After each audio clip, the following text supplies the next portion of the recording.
Te damos gracias por este espacio que viene hoy. Recibir palabra siempre es reconfortante, siempre es educativo, siempre es de crecimiento para todo el pueblo. Ayúdanos a hacerlo bien, a hacerlo de una manera responsable. No nos permita, Señor, contaminar el mensaje. Queremos ponernos a tus pies y depender absolutamente del Espíritu Santo. Los siguientes minutos son para tu honra y gloria.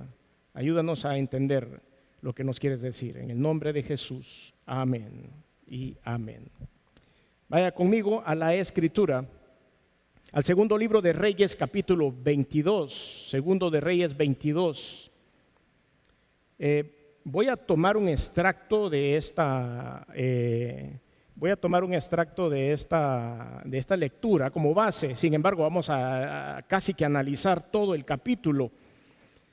Segundo de Reyes 22, del 8 al 10, es el extracto que vamos a tomar como base. Entonces dijo el sumo sacerdote Hilcías al escriba Safán: he hallado el libro de la ley en la casa de Jehová.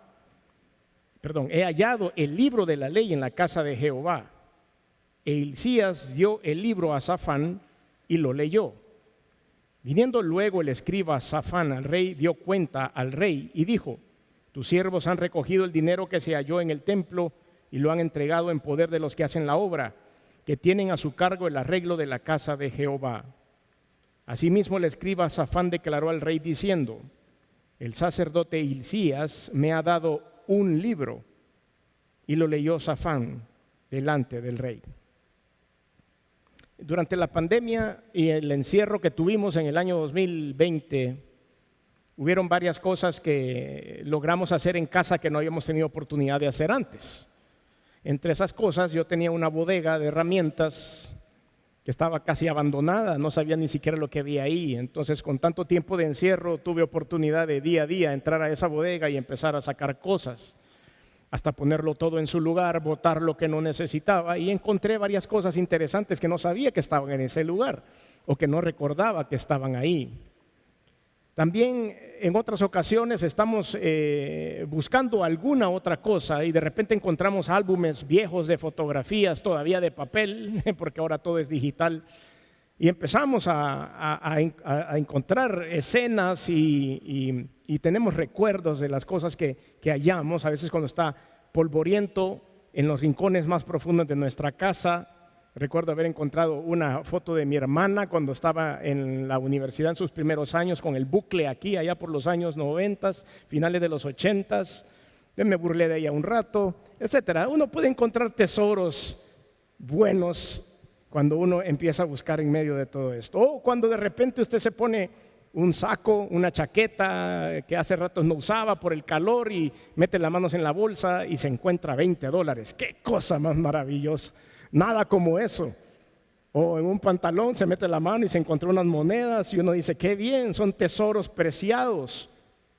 Pero han sucedido, esos son pequeños ejemplos, pero han sucedido cosas sobrenaturales, así cosas bien especiales. Por ejemplo, en 1970 había un arca, era como un baúl grande, muy bonito, y un hombre lo compró por $160 a un ingeniero francés en Europa que estaba haciendo una venta de garage. Él trabajaba en esa época para una multinacional y este ingeniero habría utilizado ese mueble o ese cajón como el soporte para su televisor en su casa. Después él se jubiló y se fue a vivir a otra parte de la ciudad, se llevó su baúl y lo hizo bar y empezó a guardar botellas y cosas en ese baúl, y ahí lo tuvo hasta que falleció. Cuando él falleció, pues dejó a todos sus herederos. Los herederos llegaron a hacer un inventario de lo que había ahí y que lo empezaron a tasar algunas pinturas que él tenía. Y resultó que ese baúl que él había comprado en $160 se vendió en una subasta en Sotheby's por $7.3 millones. Se trataba de un baúl que había sido, el propietario había sido un rey, y ese rey se había perdido de repente. Hubieron una guerra y hubieron unas invasiones y esto y lo otro, y ese baúl se había perdido. y había pasado de mano en mano y nadie le sabía de dónde venía, y se había vendido por $160 a este hombre y al final se vendió en 7.3 millones. También una familia de Nueva York en una venta de garage compró un tazón chino, le costó $3 en la venta de garage y pasaron con eso mucho tiempo en su casa, pero después lo llevaron a tasar y resulta que era un tazón chino que tenía 1000 años de antigüedad. Era de una cerámica de 5 pulgadas de diámetro con una decoración en forma de dientes de sierra grabado alrededor, que fue finalmente vendido a un comerciante en Londres por $2.2 millones. Resulta que era de la dinastía china de los años 960 hasta 1127 y conocida por su cultura y por sus avances artísticos, le dio gran valor a esta pieza. Entonces, nosotros nos podemos encontrar en una venta de garage, en una bodega, viendo cosas interesantes, tesoros que ustedes y yo ni siquiera nos imaginamos el precio. Desde cosas pequeñas como encontrarme un billete en un pantalón o en un saco, hasta poder obtener algo que me puede volver millonario. Pero en la historia que ustedes y yo hemos utilizado hoy como base, vamos a encontrar un gran tesoro que el pueblo de Israel encontró olvidado y polvoriento en un rincón del templo. Y vamos a poder analizar simbólicamente lo que todo esto nos quiere decir con respecto a nuestra vida, a nuestra iglesia, a nuestra sociedad. Muy interesante. Vamos a ver varias cosas buenas, así que prepárese y abróchese el cinturón, porque lo que viene es emocionante. El rey del que estamos hablando es el rey Josías. El rey Josías era un rey de Judá, es decir, del reino del sur. Cuando el pueblo de Israel se divide en dos, recuerda ustedes, quedaron 10 tribus en un lado y 2 tribus en el otro lado. Y Josías era el rey, uno de los reyes del reino del sur. Pero resulta que su padre había muerto y él tuvo que tomar las riendas del reino cuando tenía únicamente 8 años. Tenía 8 años. Ahí es a donde todo empieza. Cuando Josías comenzó a reinar, dice la escritura en 2 de Reyes 22:1, cuando Josías comenzó a reinar era de 8 años y reinó en Jerusalén 31 años. O sea que a los 39 años falleció. Ya vamos a hablar cómo falleció. El nombre de su madre fue Jedida, hija de Adaía de Boscat. Otra cosa que podemos ver o encontrar acerca del perfil de este rey está en un texto paralelo. Texto paralelo significa que hay otro texto en la Biblia que está contando la misma historia. Y en 2 de Crónicas capítulo 34 vemos el texto paralelo de 2 de Reyes capítulo 22. Cuentan la misma historia. Pero probablemente los textos paralelos nos aclaran y nos dan detalles adicionales que probablemente el texto que estamos leyendo no los tiene. Así que vamos a leer un poco de 2 de Crónicas 34, de 3 al 7. A los 8 años de su reinado, siendo aún muchacho, comenzó a buscar al Dios de David, su padre. Cuando él tenía 8 años, empezó a buscar a Dios, el Dios de David. Siempre digo esto, y como aquí hay jóvenes, es necesario que los jóvenes pongan atención a esto. ¿Qué puede hacer un niño de 8 años para ser rey de un pueblo? Cualquiera diría, no tiene las capacidades para hacerlo porque no tiene experiencia, porque no tiene la sabiduría que tiene un ser humano adulto, por varias cosas. Descontamos que este niño no haya podido ser un buen rey. Sin embargo, cuando leo que dentro de su perfil lo primero que él hizo fue buscar a Dios, encuentro que sí, está calificado. Porque la palabra de Dios dice también en el libro de los Proverbios que el principio de la sabiduría es el temor a Dios. Cuando un joven como ustedes que están acá buscan a Dios, Dios va a ser fiel y va a derramar sobre ustedes sabiduría. Y van a tener sabiduría aún más que muchos adultos. Por lo tanto, no podemos descartar que ningún joven, niño o joven que están aquí hoy puedan ejecutar roles que probablemente pudieran ser hechos por adultos. ¿Por qué? Porque cuando Dios los pone en ese lugar, les va a dar siempre las herramientas, y las herramientas que Dios les va a dar es la sabiduría divina, no la sabiduría humana. A mi edad, a través de las buenas y las malas experiencias, he acumulado algún tipo de sabiduría, algún tipo, poquita, pero hay. Porque a veces ha sido cuesta arriba y a veces ha sido cuesta abajo, y hemos aprendido de esto. Pero la sabiduría divina no depende de la experiencia. La sabiduría divina viene por gracia y misericordia de Dios. Y cuando Dios nos va a poner a hacer algo, nos da la sabiduría divina para hacerlo, la inteligencia divina, porque dice la palabra también que el conocimiento del Santísimo es la inteligencia. Si nosotros tenemos sabiduría que viene de lo alto y tenemos conocimiento de Dios, tendremos inteligencia divina también. No es el IQ con el que nací o el que me puede ser medido a través de una prueba cognitiva, sino es lo que Dios quiere derramar sobre nosotros. Es por eso que cuando yo veo que lo primero que este niño hace a los 8 años es buscar el rostro de Dios, dije, ya va bien, porque entonces Dios le dará la sabiduría que necesita.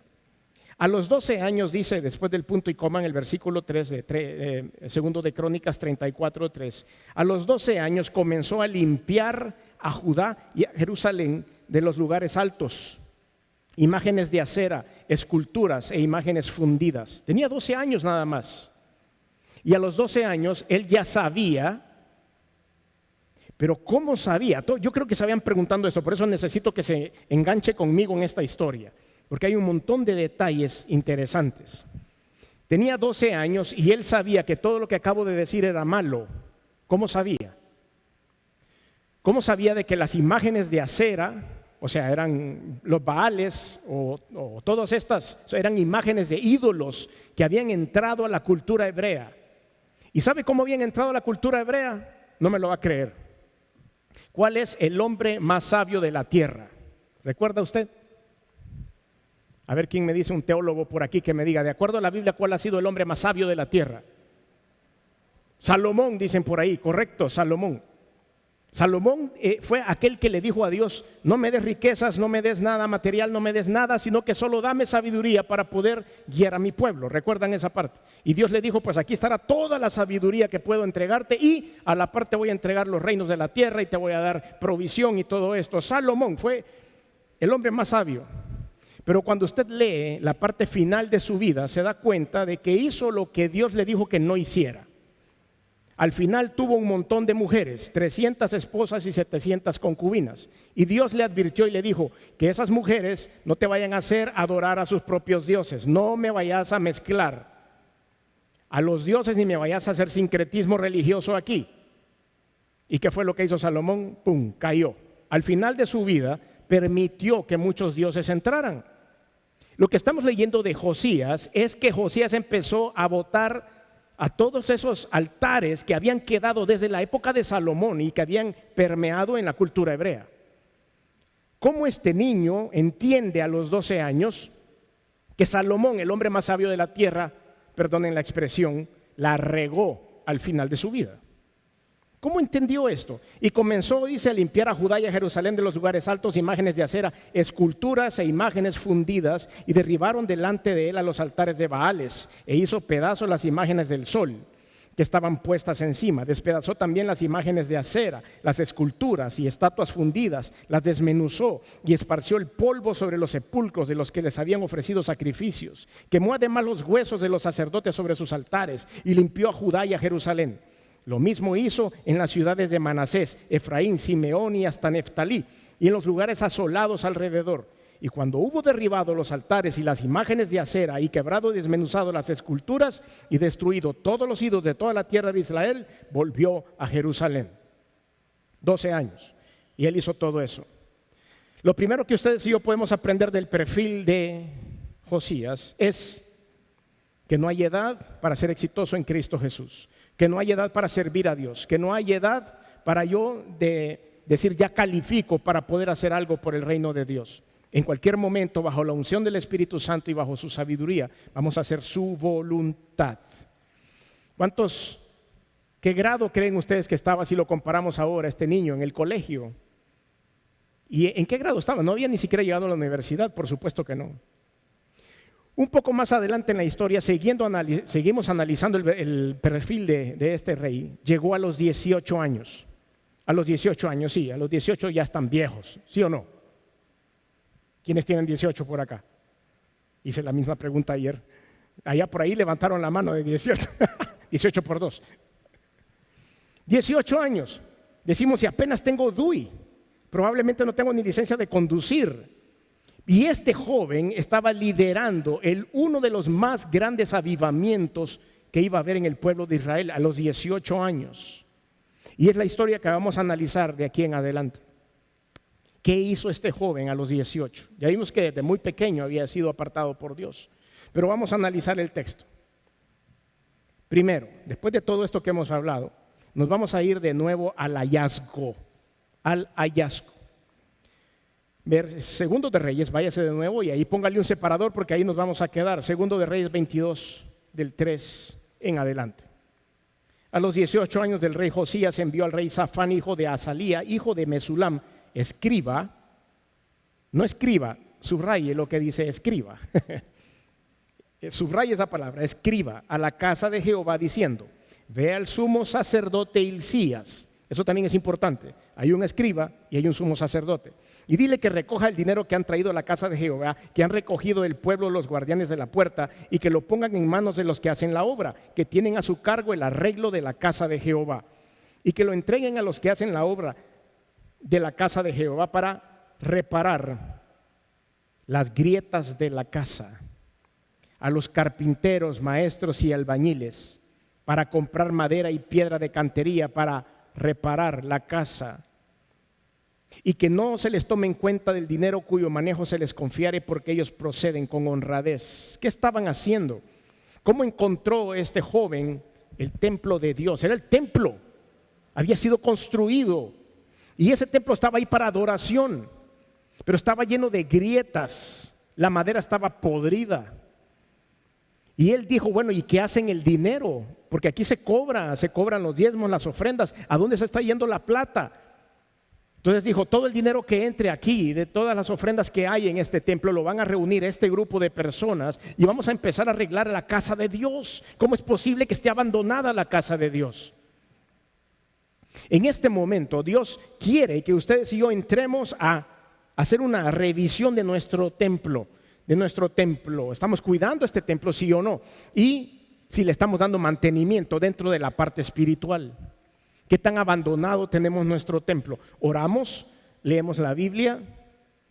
En el culto de jóvenes de ayer le decía yo a los muchachos, miren, yo cuando venía por primera vez a la iglesia me sentía un poco abrumado, porque hay personas que me decían, no, es que usted tiene que leer la Biblia por lo menos 1 hora diaria, por lo menos tiene que terminar la Biblia en 1 año, 3 capítulos de la Biblia en el día para poder completarla en 1 año, y eso me ponía mucha carga. Oía cuando Martín Lutero decía, es que si no oro 2 o 3 horas antes de salir a la calle no estoy preparado para enfrentar lo que el mundo me va a dar. Yo decía, ¿de dónde saco 4 horas para eso? Orar 3 horas y leer la Biblia 1 hora, no tengo tiempo. Esas 4 horas, ¿a qué horas las puedo sacar? Y eso me cargaba mucho. Y entonces, como se me hacía tan imposible, entonces yo me sentía mal, me sentía incomprendido. Y me doy cuenta que el recinto, el templo, debido a que las metas son tan altas, se empieza a resquebrajar. Le decía yo a los jóvenes, no se quieran leer 3 capítulos al día. Necesito que mediten en la palabra de Dios, 3 versículos o 4. Lean una porción, pero analicen, vea qué es lo que Dios quiere decirnos y crezcan en eso. Eso es darle mantenimiento a mi templo. Lo mismo pasa con la lectura de la Biblia. Y todo esto era mantenimiento al templo para que no se agriete, porque ustedes van a recibir los impactos del medio ambiente. Van a recibir deudas, van a recibir malas noticias, van a recibir insultos, van a recibir cosas que no son agradables, y eso puede agrietar su templo. Es por eso que tenemos que mantenerlo limpio y renovado en todo momento. Y esto es lo que estaban haciendo en este punto. Este joven de 18 años se dio cuenta que el templo estaba descuidado y que ahí era la casa de Dios. Entonces, cuando él manda esto, viene este hombre, el escriba Safán y el sumo sacerdote Hilcías, que fueron clave en lo que va a pasar a continuación. Y se acercó, versículo 8. Entonces dijo el sumo sacerdote Hilcías al escriba Safán: he hallado el libro de la ley en la casa de Jehová. ¿Quién dijo esto? El sumo sacerdote. Mi pregunta es, Hilcías, don Hilcías, ¿qué había estado haciendo usted entonces todo este tiempo? Haraganeando, cobrando el cheque sin hacer nada en su tiempo de trabajo. Porque el sumo sacerdote, ¿qué es lo que tenía que estar haciendo? Enseñando la palabra de Dios, ¿sí o no? O sea que mire, el chequecito del gobierno le llegaba felizmente, pero él no hacía nada. El libro de la ley, lo más importante, estaba metido en una bodega sucia y polvorienta de un edificio abandonado. Y él entró y se encontró a la ley. Él sabía lo que era. Vean ustedes los detalles. Entonces el sumo sacerdote dijo, sacerdote Hilcías al escriba Safán: he hallado el libro de la ley en la casa de Jehová, lo encontré. E Hilcías dio el libro a Safán y Safán lo leyó. ¿Quién era Safán? Dijimos, el escriba. ¿Qué hacían los escribas? Pues enseñaban la ley. Eran los maestros, eran los que llevaban el control de todo. Y entonces lo leyó y se lo guardó. Viniendo luego el escriba Safán al rey, dio cuenta al rey y dijo: tus siervos han recogido el dinero que se halló en el templo y lo han entregado en poder de los que hacen la obra, que tienen a su cargo el arreglo de la casa de Jehová. Vaya, ya cumplí con lo que me mandaste a hacer. Reuní el dinero, se lo dimos a aquellos, ya fueron a comprar una camionada de grava, ya fueron a comprar una camionada de arena, ya están limpiando todo esto y ya mandaron al aserradero para que traiga la madera. Pero eso no es importante, Señor, quiero contarte algo más. Vean ustedes. Tus siervos han recogido el dinero, etcétera. Versículo 10. Asimismo el escriba Safán declaró al rey diciendo: miren lo que le dice el escriba. El sacerdote Hilcías me ha dado un libro. Y lo leyó Safán delante del rey. Le dio un libro. ¿Por qué un libro? ¿Por qué no le dijo: he encontrado la ley, la palabra de Dios? He encontrado este libro que es de estricto cumplimiento para todos nosotros. ¿Por qué el temor de haber dicho delante del rey: he encontrado un libro y no el libro? Porque esto, mis queridos hermanos y amigos, es el libro.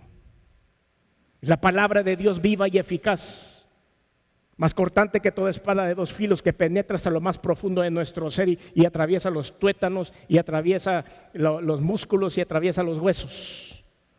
Es la palabra de Dios, y esto había estado guardado en una bodega polvorienta, en un edificio ruinoso. Y cuando estos dos lo encuentran, se asustan y se dan cuenta de su estado tétrico espiritual. Y con mucho temor llegaron a donde el rey y le dijeron: mira, aquí está este libro. Porque sabían que el rey, bajo la unción del Espíritu, podía reaccionar y decirles: ¿y por qué hasta ahorita me traen este libro? ¿Por qué no me lo habían traído antes? ¿En qué han estado haciendo? Coscorrón a cada uno. Y en ese momento se lo leyó como para confundirlo. Pero vean lo que sucede después. El poder de la palabra de Dios, cuando es abierto este libro, por eso es el libro, vivo y eficaz. Porque cada vez que lo abrimos y lo leemos, algo pasa. Se renueva todo el tiempo. Versículo 11. Y cuando el rey hubo oído las palabras del libro de la ley, rasgó sus vestidos. ¿Sabe por qué? Porque entre los poderes que tiene la palabra de Dios, este libro maravilloso y sobrenatural, está el poder del espejo. Cuando yo leo la Biblia, es como que yo me esté viendo en un espejo y Dios me empieza a sacar todos los detallitos que no están bien. Por eso hay mucha gente que no la quiere leer, para no verse expuesto a que no son perfectos, a que no lo están haciendo bien, a que tienen un montón de defectos y que este templo está ruinoso, grietas, madera podrida. Entonces es necesario que ustedes y yo vayamos a las bodegas más profundas de nuestro ser y podamos sacar la palabra para que sea impactada nuestra vida, así como impactó a este rey. Pero si resulta, Porque no digo que todos acá estamos ruinosos, ni agrietados, ni hemos descuidado la palabra. Probablemente usted no.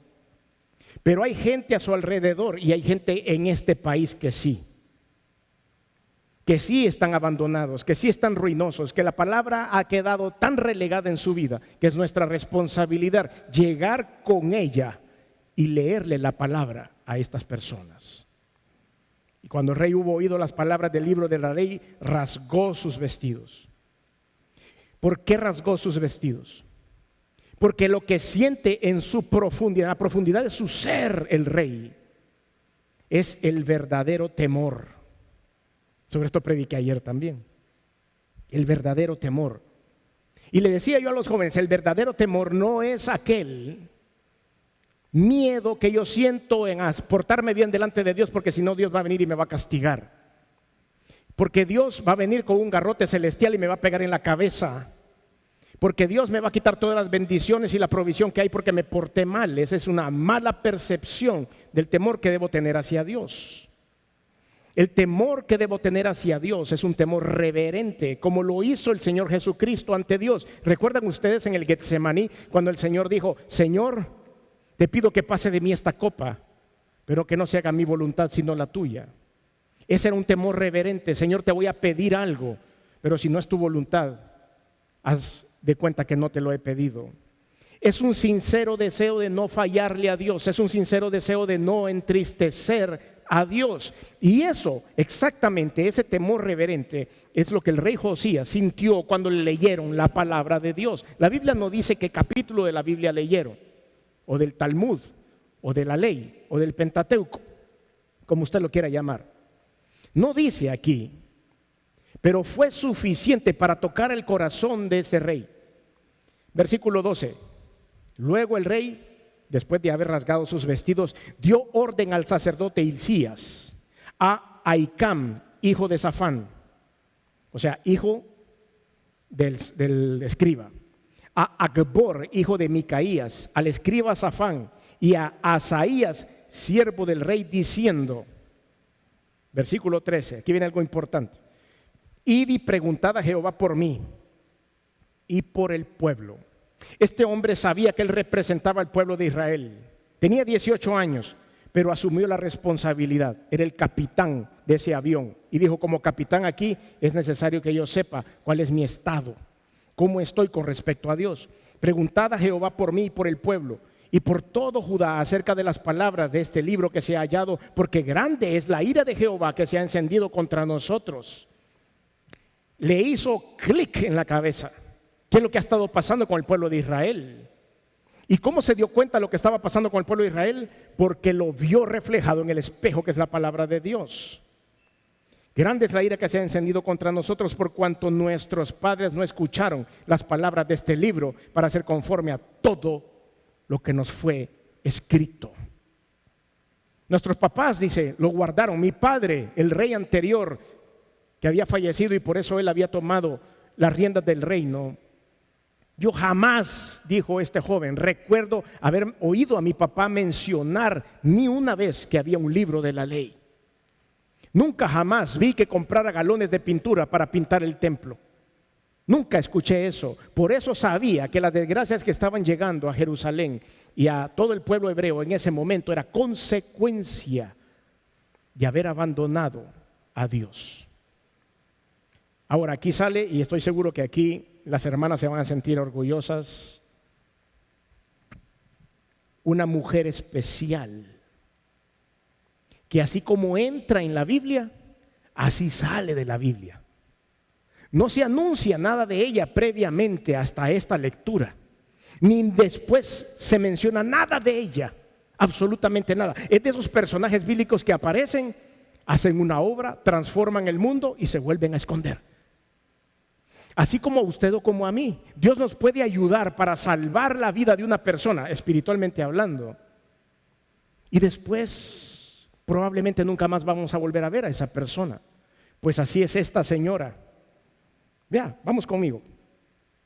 Entonces fueron al sacerdote Hilcías y a Ahicam, Acbor, Safán y Asaías a la profetisa Hulda, mujer de Salum, hijo de Tikva, hijo de Archas, guarda de las vestiduras, la cual moraba en Jerusalén, en la segunda parte de la ciudad, y hablaron con ella. Fíjense ustedes, en esta época del rey Josías, recuerden que en el Antiguo Testamento Dios ponía siempre a un profeta. En todas las edades, en todas las épocas, en todas las generaciones, siempre había un profeta, porque era la voz de Dios al pueblo. Siempre había uno. Y cuando alguien quería saber algo de Dios, se iba donde el profeta y le decía: ok, profeta, necesitamos saber qué es lo que Dios quiere para este pueblo. Entonces iba el profeta, se ponía en la presencia de Dios, Dios le hablaba al profeta y el profeta le hablaba al rey o al sacerdote, sumo sacerdote, y entonces venía el mensaje para el pueblo. Así como trabajaba la comunicación divina. En esta época no había un profeta, habían 3. Y si yo se los digo, los profetas que estaban a cargo de Josías en ese momento quedarían con la boca abierta. El primero de ellos fue Jeremías, el profeta Jeremías. Él escribió el libro de Jeremías y el libro de Lamentaciones. Estaba el profeta Sofonías y estaba el profeta Habacuc. 3 famosos, 3 pro. Pero Dios escogió a una mujer y dijo: tenemos que ser inclusivos.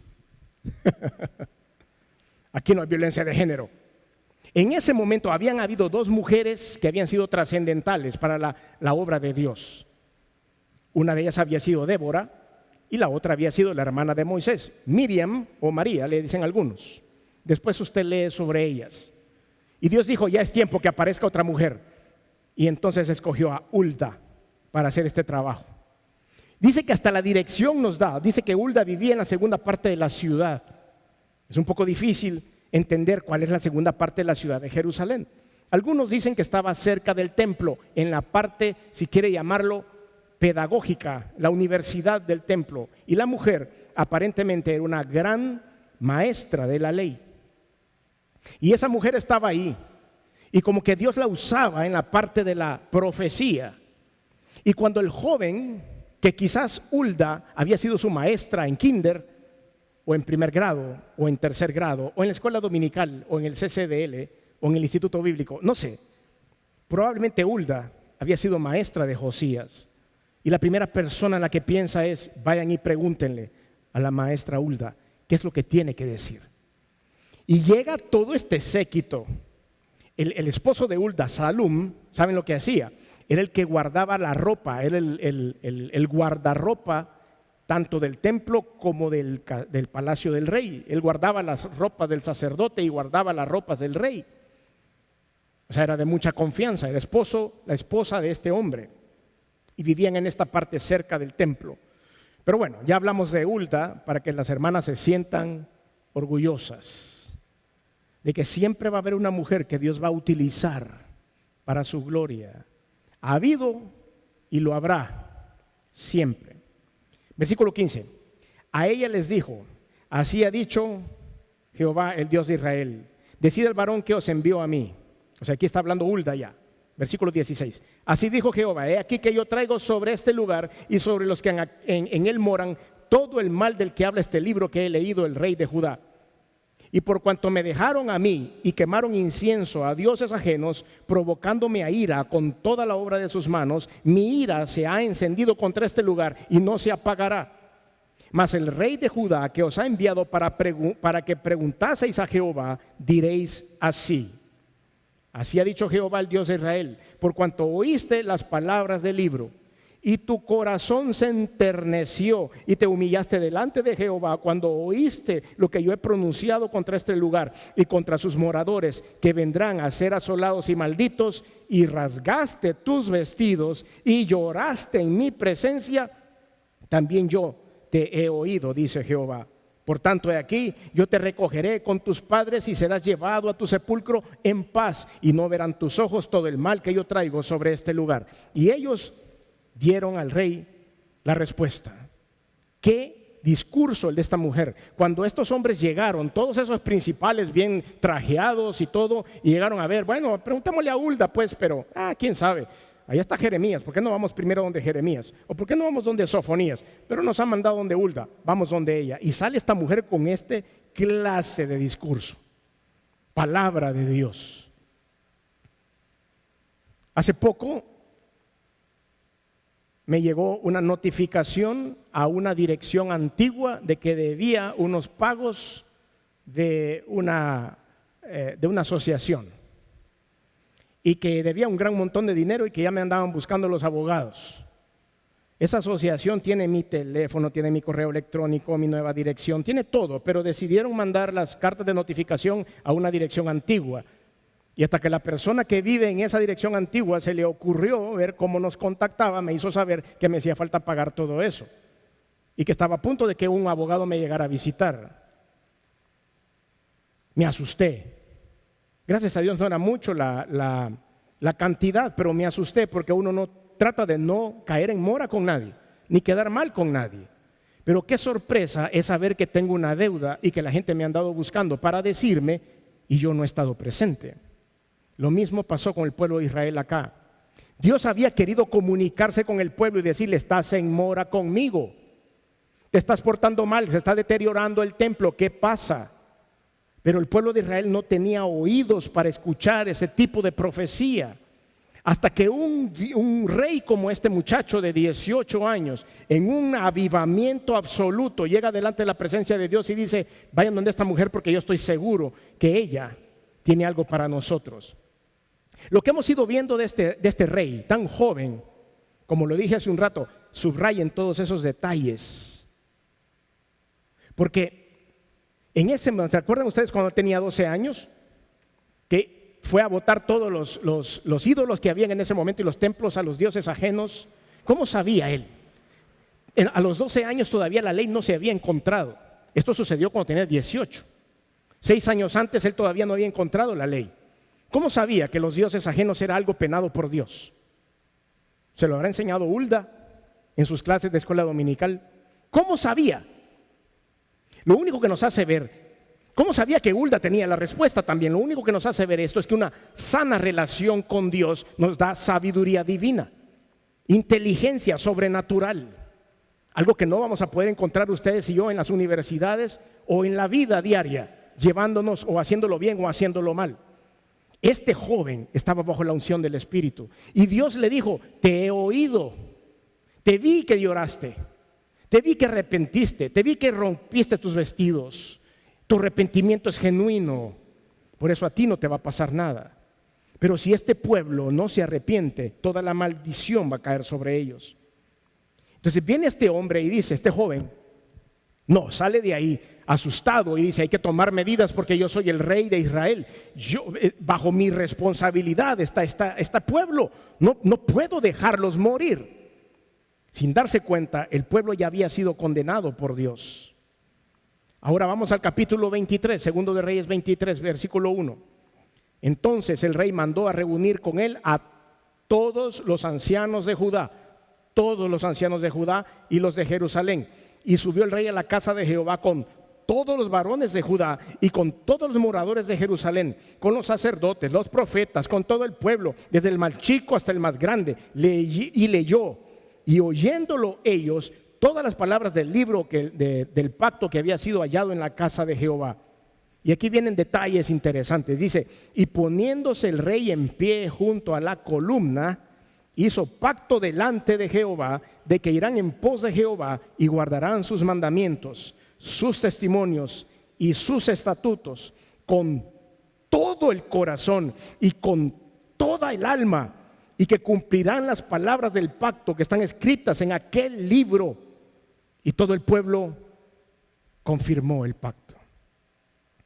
El Señor, este rey, este señor, ese joven, se levantó y se paró, dice ahí, en la columna, junto a la columna. Esos son detalles adicionales, pero en esa columna había sido diseñada por Salomón y ahí estaba el púlpito.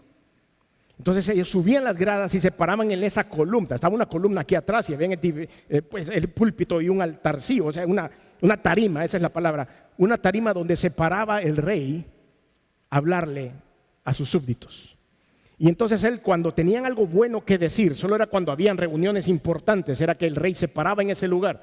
Por eso la Biblia le da realce. Cuando él se paró junto a la columna, después de haber convocado a todo el mundo, les dice: Pueblo de Israel, pongámonos las pilas, porque aquí nos va a caer un rayo a todos, nos va a partir por la mitad el Señor, nos va a caer juicio porque se nos olvidó esto. Y eso no puede ser posible. La pregunta para nosotros una vez más, ¿a dónde está la ley? O sea, la Biblia, sus mandamientos, sus consejos, su guianza. ¿Qué importancia tiene en mi vida? ¿Cómo está mi templo? ¿Está bien pintadito, lujoso, bien hecho, bien armado para que el Espíritu de Dios se sienta bien con nosotros? En ese momento el pueblo entendió que había que meterse con Dios. Por eso de inmediato empezaron a cumplir sus órdenes y le dijo, ¿qué más hay ahí? ¿Qué es lo que dice? Léanme. Y se dieron cuenta de algo tan importante. ¿Recuerdan ustedes la última cena de Jesús? Jesús se reunió con sus discípulos en la última cena, ¿recuerdan? Y ahí pasaron cosas importantes. ¿Qué estaban celebrando en esa última cena? ¿Recuerdan por qué se habían reunido? Había una fiesta solemne. La fiesta solemne era la Pascua. Estaban celebrando la Pascua. La Pascua era la Pascua estaban ellos recordando, era una conmemoración de que Dios había salvado a todos los primogénitos de Israel cuando pintaron el dintel de sus puertas con la sangre del cordero. Habían ofrecido un cordero y la sangre, pintaban el dintel de la puerta y decía, la muerte pasará de largo de todas aquellas casas a donde esté el dintel pintado con la sangre del cordero. Y todos los demás que no tengan eso morirán. Y así fue. Entonces él salvó Dios a los primogénitos de Israel. Y les dio la orden y les dijo, se acordarán de esto, de cómo salvé a sus hijos haciendo una cena de Pascua. Y esa fiesta va a durar 7 días.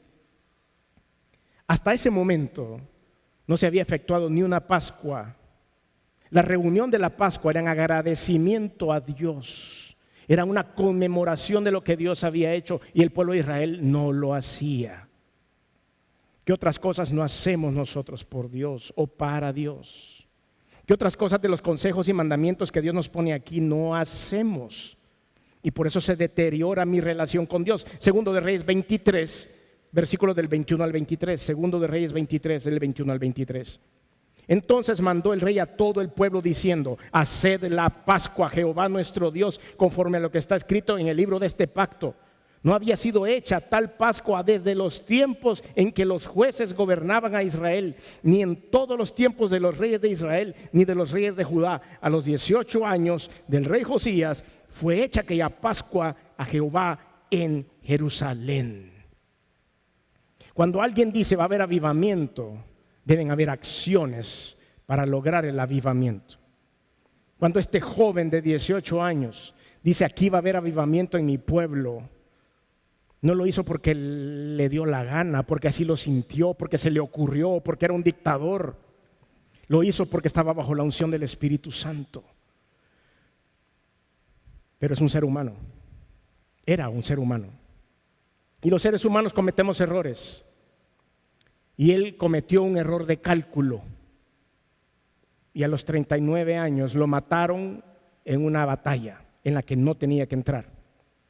Él se puso a defender a sus hermanos del reino del norte y se puso a defender a los samaritanos de la invasión babilónica. Dios había escrito que esa maldición iba a llegar y que el pueblo de Israel iba a estar cautivo en Babilonia. Y él se unió a todos para defender. Y en la primera batalla solo se subió al caballo para salir a combatir y ¡pum!, le cayó la primera flecha y ahí murió. 39 años. Quedó un hijo de él que no aprendió las cosas buenas de su padre. Quitaron a ese hijo, 3 meses duró en el gobierno por corrupto, y pusieron a otro hijo de Josías. ¿Y qué creen? Peor que el primero. Y Babilonia terminó invadiendo Jerusalén y llevándose los cautivos, tal como Dios lo había profetizado a través de Hulda. ¿Qué tenemos que aprender ustedes y yo? Que tenemos que desempolvar nuestro tesoro. Los cristianos tenemos unas vasijas más valiosas que esa vasija china que costó $3 y que después estuvo tasada en 2.2 millones. Dentro de nuestras bodegas espirituales hay tantos tesoros que usted y yo todavía no conocemos, que es necesario que entremos a esa bodega y los busquemos día a día. Dios quiere que ustedes y yo seamos como Josías y decir: por cuanto has venido a mí y he visto cómo has rasgado tus vestidos y he visto tus lágrimas por haberme fallado y he encontrado en ti temor reverente, que la maldición no vendrá sobre tu cabeza, vendrá bendición y tú vas a venir a mi presencia en bendición. Yo no sé usted, pero yo quiero eso. Y estoy aquí para decirles: hay tesoros maravillosos. Por eso este mensaje es titulado Desempolvando el tesoro. Usted lo tiene en su interior y yo también. Busquémoslo. Señor, te damos gracias por lo que hemos aprendido hoy. El ejemplo de este rey Josías, un joven que nos ha dejado aquí a todos quietos con su ejemplo. Eso quiere decir que no hay edad para servirte, que no hay edad para entregar nuestra vida a ti. Una mujer que decidió hablar con autoridad y con el poder que viene de lo alto. Eso significa que no hay género alguno que pueda impedir ser usados por la palabra de Dios, por el poder de Dios. Sumos sacerdotes que hicieron su trabajo a medias, pero que al final lograron la redención porque reconocieron el poder de tu palabra. Un pueblo que se comprometió. Pero no sabemos si todos estuvieron de acuerdo con ese pacto. Lo cumplieron al final, porque igual el pueblo fue invadido. Eso me indica que probablemente ese pacto que hicieron todos esos hombres del pueblo de Israel no fue real. Señor, queremos ser usados por ti. Queremos ir a nuestras bodegas para desempolvar los tesoros maravillosos que hay en ella. No quedarnos atrás, no olvidar, Señor, lo que es la verdadera adoración, la verdadera lectura, la verdadera oración, el verdadero ayuno, la verdadera relación contigo, Señor. Ayúdanos a descubrir todas esas bendiciones. Tómese 30 segundos para entrar figurativamente a su bodega interna y recuerde cuando usted empezó a venir a la iglesia, cómo levantaba sus brazos y entraba en adoración y cantaba sin vergüenza. Recuerde cuánto leía, recuerde cuánto tiempo pasaba en oración, recuerde cuando iba subido en transporte colectivo o iba a penales o iba a hospitales a predicar la palabra. Y volvamos a lo que Dios nos ha ordenado hacer. Si hay alguien esta tarde que quiera, así como este joven, entrar en esa relación personal con Dios tan profunda, tan transformadora, dice el Nuevo Testamento que si confesares con tu boca que Jesús es el Señor y creyeres en tu corazón que Dios le levantó de los muertos, serás salvo. Porque con el corazón se cree para justicia, mas con la boca se confiesa para salvación. Por lo cual yo quiero invitarle a que haga una oración muy sencilla que puede durar segundos, pero trascendental para su vida, en el cual usted acepta a Jesús como Salvador y le dice: Señor, quiero que llenes mi corazón y quiero ser parte de los escogidos. Si hay alguien que quiere dar ese paso de fe, yo no le puedo perdonar los pecados, yo no le puedo asegurar la vida eterna, yo no puedo más que leerle lo que la Biblia dice, y eso es lo que la Biblia promete. Lo único que sí puedo hacer es acompañarlo en esa oración. ¿Quiere que oremos? Dura segundos. Lo único que Dios quiere es que usted sea un hombre o una mujer de fe. Levante su mano donde está si usted quiere hacer esta oración y diga: quiero hacer esa oración, quiero recibir a Jesús como Salvador. No le voy a pedir que se levante, ni que venga aquí al frente, ni que hable, ni nada. Lo único que necesito es, para yo hacer esa oración desde aquí y usted desde su lugar, que ahí donde está, solo discretamente levante su mano y me diga: sí, yo quiero dar ese paso de fe. Creo que lo que dice la palabra de Dios es cierto. Creo que necesito a Dios en mi vida y en mi corazón. ¿Habrá alguien esta tarde que levante su mano y diga: quiero recibir a Cristo en mi corazón? ¿Habrá alguien?